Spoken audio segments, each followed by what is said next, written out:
विश्व संस्कृत दिवस नीलाचल नारायण संस्कृत महाविद्यालय परिसर में पालित हो जाइछि। अध्यक्षा डॉ मीराराणी खंडवाल एही सभारे अध्यक्षता करी संस्कृत भाषार जन्म वृत्तांत और श्रेष्ठ भाषा बोली कहिथिले। मुख्य अतिथि रूपे व्याकरण विभागर प्राध्यापक डॉ बंशीधर प्रधान संस्कृत भाषार विकास और समाज रे एही भाषार आवश्यकता तथा समृद्ध भारत गठन रे एही भाषार भूमिका संपर्क रे आलोकपात करथिले। कार्यक्रम संयोजक अध्यापक डॉ बलराम दास अतिथि परिचय स्वागत भाषण और मुख्य वक्ता रूपे जोगदे संस्कृत भाषा आर्य भाषा देव वेद भाषा सनातन धर्मर मार्गदर्शक और यह जुग जुग धरी रहिथिबो बोली वर्णना करथिले।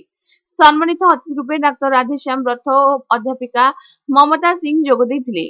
अध्यापक दयानिधि पंडा ज्योतिर्विद डॉ संस्मिता मिश्र डॉ शशिकांत रथ अध्यापक डॉ प्रदीप कुमार आचार्य डॉ अजय नंद साहू रमा वल्लभ महापात्र रमाकांत कर और लक्ष्मी नारायण पट्टनायक को मानपत्र उपढौकन देई संबर्धित करा जायतिला।